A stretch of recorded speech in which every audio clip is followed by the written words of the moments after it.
Hello guys, आज का topic जो कि हम पढ़ने जा रहे हैं वो हमारा है ब्रेन स्टेम डेथ। कि जो हमारा ब्रेन स्टेम होता है, जो कि हमारा ब्रेन का हिस्सा होता है, उसकी डेथ कैसे होती है। जो ब्रेन स्टेम की डेथ होती है उसको हम ब्रेन डेथ भी बोलते होते हैं।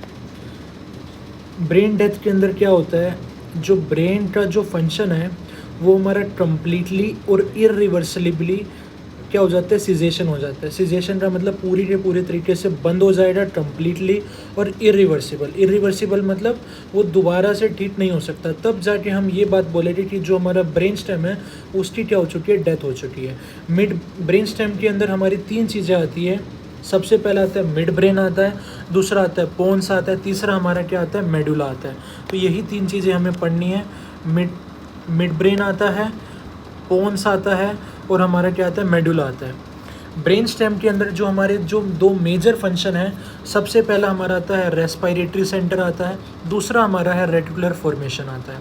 जो हमारा रेस्पिरेटरी सेंटर है उसका काम हमारा होता है कि वो रेस्पिरेशन को कंट्रोल करता होता है, और जो रेटिकुलर फॉर्मेशन है उसका काम होता है फंक्शनिंग ऑफ द कोर्टेक्स।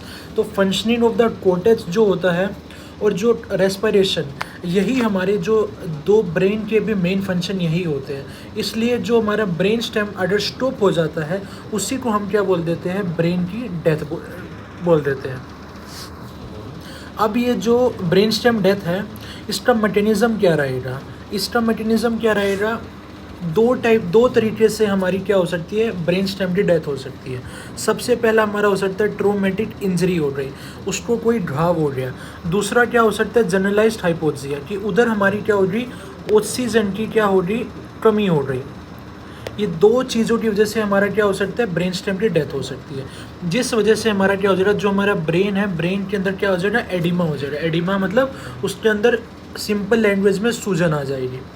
अगर ब्रेन का एडिमा हो जाएगा, उस वजह से क्या होगा, जो आसपास का इंट्राक्रेनियल प्रेशर है, क्योंकि उसके अंदर सूजन आ रही है, तो जो आसपास का जो ब्रेन है, जो स्ट्रक्चर है, उसके ऊपर इंट्राक्रेनियल प्रेशर, ब्रेन के अंदर जो प्रेशर है वो हमारा क्या हो जाएगा, बढ़ने लग जाएगा। जिस वजह से क्या हो जाएगा, क्योंकि प्रेशर इतना ज़्यादा लग रहा है, तो जो सेरिब्रल की जो सर्कुलेशन है वो हमारी क्या हो जाएगी, डिक्रीज़ हो जाएगी। क्योंकि सर्कुलेशन कम हो रही है, किसी भी जगह पर अगर सर्कुलेशन कम हो जाती है तो उस जगह पर क्या होता है, नेक्रोसिस हो जाता है। तो यहाँ पर क्या हो जाएगा, एसेप्टिक नेक्रोसिस हो जाएगा। एसेप्टिक क्यों बोला हमने, क्योंकि कोई इन्फेक्शन नहीं हो रहा, उस वजह से क्या हो रहा है, 3 से 5 दिन के अंदर पहले तो इस स्थान पर हमारा सर्कुलेशन डिक्रीज हुई, एसेप्टिक नेक्रोसिस हो गया। 3 से 5 दिन के बाद क्या हो जाएगा, पेन नाइट्रोसिस हो जाएगा। पेन नाइट्रोसिस का मतलब होता है पूरे के पूरे ब्रेन के अंदर नेक्रोसिस हो जाएगा, जिस वजह से पूरे ब्रेन में क्या हो जाएगा, ब्रेन का डिस्ट्रक्शन हो जाएगा। इस वजह से क्या होगा, जो ब्रेन है उसका एक लिक्विफाइड मास बन जाएगा, जिसको हम क्या बोलते होते हैं, रेस्पिरेटर ब्रेन बोल देते हैं। अगला टॉपिक जो कि हम पढ़ेंगे वो हमारा है diagnosis of the brain death. कि ये जो हमारी ब्रेन डेथ हुई है इसको हम डायग्नोस कैसे करेंगे।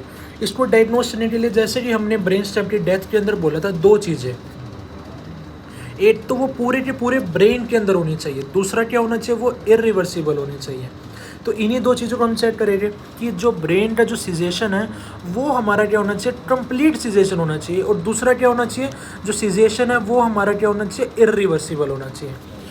अब कंप्लीट सिजेशन के लिए हम 2 चीज़ें चेक करेंगे, एक तो उसका EEG करेंगे, दूसरा हम करेंगे SSEP करेंगे। जैसे हमारा हार्ट का ECG होता है वैसे हमारा ब्रेन का क्या होता है, EEG होता है। EEG मतलब इलेक्ट्रो एनसेफेलोग्राम, और जो हमारा SSEP होता है वो हमारा क्या होता है, सोमेटो सेंसरी इवोक्ड पोटेंशियल्स। ये 2 मेथड की वजह से हम करेंगे कि जो हमारा ब्रेन है वो कम्प्लीटली स्टॉप हुआ है या नहीं हुआ है। दूसरा हमारा क्या तरीका हो सकता है, ब्रेन उसकी जो फंक्शनिंग है वो हमारा इरिवर्सिबल है, मतलब अगर एक बार हो गया अभी वो दोबारा ठीक नहीं हो सकता। इसके लिए हम 3 चीज़ें करेंगे। सबसे पहले हम चीज़ क्या चेक करेंगे, कोज क्या है ब्रेन फंक्शन लॉस होने का, क्योंकि कुछ कोजेज़ ऐसे होंगे जिस वजह से जो फंक्शनिंग होगी वो ब्रेन की हमारी इरिवर्सिबली लॉस हो जाएगी। दूसरा हम क्या करेंगे, rule out all other reversible condition. हम क्या करेंगे, जितनी भी और रिवर्सिबल कंडीशन है उनको हम चेक करेंगे कि हाँ भाई उस वजह से तो नहीं हो रहा। अगर उस वजह से हो रहा है तो ब्रेन दोबारा ठीक हो सकता है, तो उसको हम ब्रेन स्टेम की डेथ या ब्रेन डेथ घोषित नहीं करेंगे। अगला हमारा आता है diagnostic criteria of the brain death. क्या हमारा डायग्नोस्टिक क्राइटेरिया क्या रहेगा? पहला हमारा होता है कि 4 हमारी क्या होगी, प्री रेक्विजिट्स आएगी, मतलब 4 चीज़ें ऐसी जो कि हमारी ब्रेन डेथ के अंदर होनी ही होनी चाहिए, तब जाके हम बोलेंगे कि ब्रेन डेथ होगी। दूसरा हमारा क्या होगा, 3 कार्डिनल साइंस। 3 कार्डिनल साइंस, ये हमारे 3 साइंस है जिनको अगर हमने दिखे तो हम बोल देंगे कि हाँ ब्रेन डेथ हो रही है। तो प्री रेक्विजिट क्या होगी, सबसे पहले क्या होगा, no drug intoxication. Drug intoxication का मतलब है कि उसने कोई ऐसा नशीला पदार्थ तो सेवन नहीं करा जिस वजह से हम ये बोल रहे हैं कि हाँ उसकी ब्रेन डेथ हुई है, लेकिन असल में ऐसा नहीं हुआ है। तो चेक करेंगे कि उसको कोई ड्रग इंटॉक्सिकेशन तो नहीं है।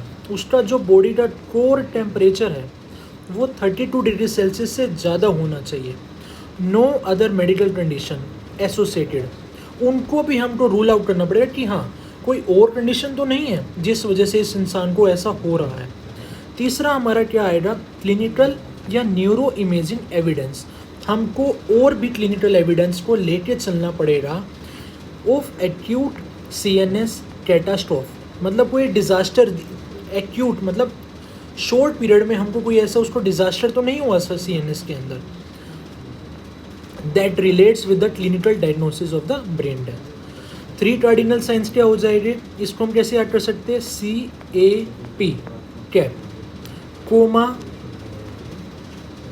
एपनिया टेस्ट और absence of the brain stem reflex, कि कोई भी हमारा ब्रेन स्टेम का कोई रिफ्लेक्स अभी भी कंटिन्यूड है या नहीं।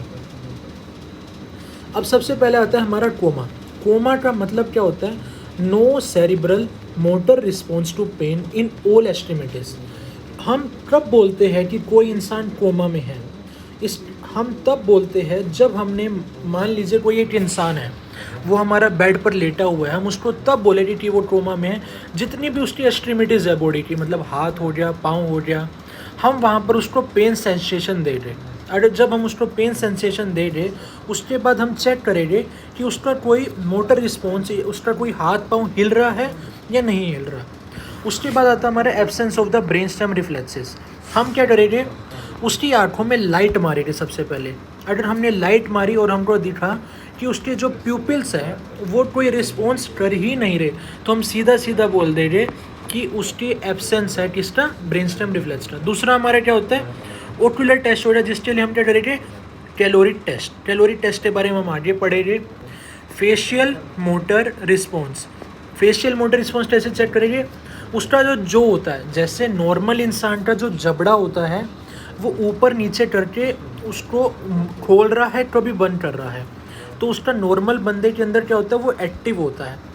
जिसका फेशियल मोटर रिस्पॉन्स गायब होगा या जिसका ब्रेन स्टेम डेथ हो चुकी होगी, उसका जो रिफ्लेक्स एब्सेंट होगा। तीसरा हमारा क्या आ सकता है, फेरेंजियल और ट्रेकियल रिफ्लेक्स। वो इंसान जो है वो निगल नहीं पाएगा और उसको खांसी नहीं आ पाएगी, वही मैंने लिखा हुआ इधर, गैड रिफ्लेक्स नहीं हो पाएगा और कफ रिस्पॉन्स नहीं हो पाएगा। एपनिया टेस्ट के अंदर क्या आएगा, देखो मैंने अभी तुमको एक बात बताई थी कि जो ब्रेन स्टेम होता है, ब्रेन स्टेम के अंदर क्या होता है, हमारा रेस्पिरेटरी सेंटर मौजूद होता है, और ब्रेन स्टेम अगर डेड हो जाएगा तो वो बंदा सांस नहीं ले पाएगा, उसी को हम क्या बोल देते हैं, एपनिया। ठीक है, उसके बाद हमारा क्या आता है, ब्रेन स्टेम। कोई इंसान जो है वो ब्रेन स्टेम की डेथ की वजह से वो मरा है, इसको सर्टिफाई करने के लिए हमारे 4 चीज़ें मैंडेटरी है। वो क्या है, 2 मेडिकल प्रैक्टिशनर होने चाहिए जो कि टेस्ट को परफॉर्म कर रहे हैं। उसके बाद एक हमारा फिजिशियन भी होना चाहिए जो कि उनकी मदद करेगा। उसके बाद क्या होगा, एक्सपर्ट्स चाहिए। 2 टाइम, देखो हमने कई बार क्या होता है, हम एक बार टेस्ट परफॉर्म करते हैं तो वो फॉल्स पॉजिटिव आ सकता है या ट्रू नेगेटिव आ सकता है, बहुत सारी कंडीशन हो सकती है। इसी वजह से हम क्या करेंगे, जो हमारा टेस्ट है उसको हम एक बार नहीं 2 बार परफॉर्म करेंगे। उसके बाद हमारा क्या होता है, some conditions that should be ruled out. सबसे पहले कोई ड्रग इंटॉक्सिकेशन तो नहीं है, वो कोई बेहोशी में नहीं है, उसको कोई सेडेशन नहीं दे रखा, उसका CNS का डिप्रेशन नहीं है जैसे बारबिट्यूरेट्स हो रहे, जिस वजह से उसका CNS डिप्रेस तो नहीं है। और कंडीशन क्या हो सकती है, हाइपोक्सिया में तो नहीं है, उसको कोई शॉक तो नहीं है, कोई ब्लड लॉस उसका हो गया हो। हाइपोटेंशन के अंदर भी क्या होता है, बंदे का जब BP लो होता है तो उसको चक्कर आने लगते हैं, तो ऐसा हमको ऐसा प्रतीत होता है कि वो सांस नहीं ले पा रहा या उसकी ब्रेन ही डेड हो गया, लेकिन ऐसा नहीं है, उसका केवल और केवल BP गिरा है। या फिर उसको यूरेमिया हो सकता है, डायबिटीज़ मेलाइटस हो सकता, डायबिटीज़ मेलाइटस की कोई कॉम्प्लिकेशन हो सकती है, या फिर हमारा क्या हो सकता है, एसिड बेस और एंडोक्राइन की कोई एबनॉर्मलिटी तो नहीं है। इन सब चीज़ों की वजह से हमको ये रूल आउट करना पड़ेगा कि इन सब चीज़ों की वजह से उसकी ब्रेन स्टेम डेथ तो नहीं हुई।